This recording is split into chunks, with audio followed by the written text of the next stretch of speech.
En 2006, le royaume s'est doté d'une charte marocaine du tourisme responsable. Le Maroc affichait alors sa volonté de promouvoir un tourisme respectueux de l'homme et de l'environnement qui valorise le patrimoine culturel, identitaire et immatériel de ses différentes régions.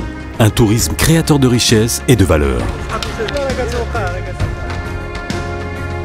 Pour soutenir cette dynamique, le pays a mis en place des outils de sensibilisation et d'encouragement devenus des labels à part entière, comme les trophées marocains du tourisme responsable lancés par le ministère du Tourisme en 2008, le label Clé verte pour les hôtels ou le pavillon bleu pour la propreté des plages introduit au Maroc par la Fondation Mohamed VI pour l'environnement. Aujourd'hui, la durabilité est une constante majeure de la stratégie de développement touristique Vision 2020 et qui concerne l'ensemble des territoires touristiques du pays. Avec une telle démarche intégrée, le Maroc se positionne parmi les pays leaders en matière de tourisme durable. Le pays œuvre activement pour l'inscription de cette notion sur l'agenda des Nations Unies, des priorités pour le développement durable. Alors bien sûr, le Maroc n'a pas fait les choses à moitié. La durabilité concerne désormais tous les niveaux du cycle de vie d'un produit touristique, de la conception du projet à son exploitation, en passant par les phases de communication ou encore de construction. L'objectif est de favoriser le développement de territoires touristiques en tenant compte des pressions sur les ressources et en maximisant bien entendu les retombées positives sur les populations locales.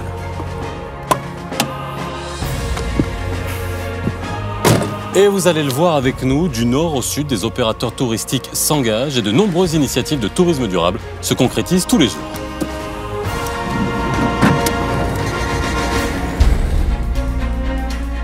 Nous sommes à Tarazout Bey, l'une des plus grandes stations balnéaires du pays. Ici, la durabilité est inscrite dans l'identité même du projet, appelé à jouer, aux côtés des autres stations du plan Azur, le rôle de vitrine du produit balnéaire moderne sur lequel le Maroc souhaite se positionner. Des projets structurants, créateurs d'emplois et de richesses, dans une logique d'un développement durable, respectueux des communautés locales et soucieux de préserver les ressources naturelles et culturelles du pays. La première opération à l'international à être certifiée HQE bâtiment résidentiel pour sa composante résidentielle et elle est portée par la SAPS qui est aujourd'hui le premier maître d'ouvrage au Maroc à être certifié qualité, sécurité, environnement. Plusieurs actions ont été menées, que ce soit sur le plan environnemental que socio-économique, la préservation d'une réserve d'arganier d'environ 80 hectares, la réutilisation des eaux usées issues de la steppe pour l'arrosage des golfs et des espaces verts, la construction de bâtiments de haute qualité environnementale. Sur le plan socio-économique, nos principales priorités, c'est l'intégration de la population locale au sein de la station, la valorisation du patrimoine naturel et culturel à travers le développement de circuits touristiques au niveau de l'arrière-pays et la très forte contribution au développement des communes voisines. De tels grands projets sont aussi censés jouer un rôle important de bassin émetteur de touristes pour l'offre écotouristique de niche qui se développe dans l'arrière-pays. Hébergement chez l'habitant, gîtes ou maisons d'hôtes, Casbah, les projets rivalisent d'innovation pour la valorisation du patrimoine naturel et culturel de leur région et se distinguent à l'échelle nationale, voire internationale. Une démarche institutionnelle vient aussi structurer et encourager le développement du tourisme rural à travers les pays d'accueil touristique ou plus récemment le programme national intégré de développement du tourisme durable lancé par le gouvernement pour le développement d'une offre touristique rurale intégrée, créatrice d'activités génératrices de revenus pour les populations locales. الفكرة ديال تنمية السياحة القروية في المناطق الجبلية ديال الإقليم كانت فكرة جديدة وحديثة العهد، والآن كنلاحظوا أن تقريبا جميع الدواوير ديال الإقليم كتوفر على مآوي سياحية. أريد لهذه المآوي السياحية أن تكون واحد المحرك ديال الاقتصاد المحلي، يعني ماشي غير واحد الوسيلة ديال الإيواء فقط، لا، أردنا أن تكون واحد المحفز بحيث أن كل مأوى أو كل مشروع سياحي يوظف واحد مجموعة ديال الناس وكيحفزهم على الإنتاج ديال المواد الأولية، مواد محلية طبيعية. يجاوز أقول يجاوز مزير أولاد نتوي ولا برا بلا كله وين يمكن يقول كي لا جزاك الله اختمانا نخدم كيس نتراغر ومتروانة نخدم كيس كل شيء يقول كي الخيرات. Changement de décor. Nous sommes maintenant à Marrakech.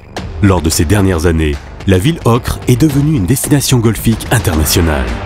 Mais ici comme ailleurs, le développement de ce segment touristique à forte valeur ajoutée se fait dans le respect des ressources hydriques déjà rares dans la région.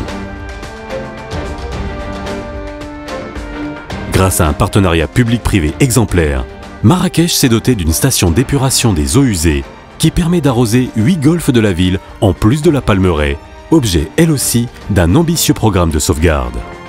Une approche qui commence à être dupliquée dans d'autres régions du royaume. Cette station d'épuration a coûté 1,2 milliard de dirhams. Elle a été financée par l'État, à peu près 15%, les golfs, les projets golfiques, à peu près 20%, ensuite par des emprunts, à peu près 15%, et puis le reste qui est à peu près 40%, c'est un autofinancement des fonds propres de la régie. Elle a été dimensionnée pour arroser 19 golfs. Actuellement, on arrose 8 golfs par un volume annuel de à peu près de 6 millions de mètres cubes par an. Nous, en tant qu'acteurs responsables du développement touristique sur le Maroc, sommes très fiers de ça. Les clients golfeurs, ils aiment bien se retrouver dans des destinations qui ont ce souci-là du tourisme responsable. Et l'utilisation des eaux est très importante dans ce tourisme responsable-là. Et le Maroc, Marrakech, Agadir, y participe en étant responsable sur l'utilisation, la gestion de son stock d'eau.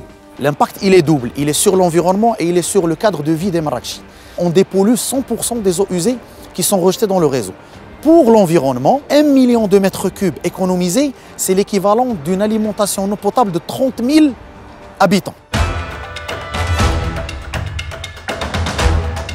Autre pierre angulaire de la stratégie marocaine de tourisme durable, la valorisation des réserves et des parcs naturels par le tourisme, que ce soit au sud, comme ici, au parc Souss-Massa, ou plus au nord, dans la région d'Ifrane par exemple, des efforts colossaux mobilisant acteurs publics et privés sont déployés pour préserver la biodiversité et créer des activités génératrices de revenus pour les populations locales vivant au sein des parcs ou dans les alentours.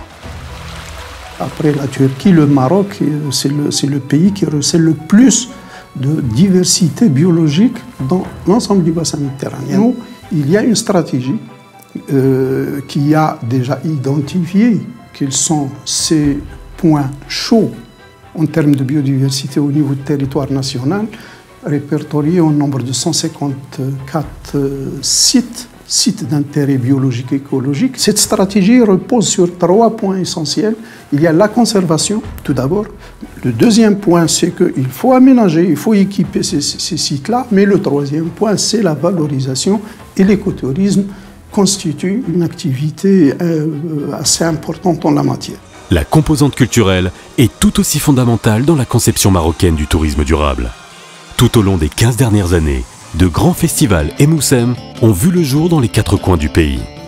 Ces rendez-vous culturels permettent de valoriser un patrimoine immatériel, riche et varié, et de perpétuer les traditions ainsi que les valeurs de tolérance et d'ouverture qui caractérisent la culture et l'identité marocaine, séduisant des milliers de visiteurs nationaux et internationaux.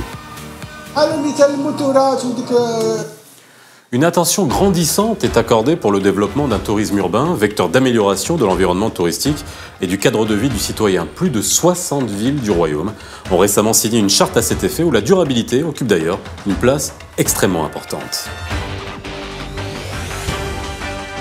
De leur côté, les tissus anciens et patrimoine culturel de classe mondiale que représentent les médinas font l'objet d'une attention toute particulière à travers divers projets gouvernementaux consolidés dernièrement dans le programme d'INTI.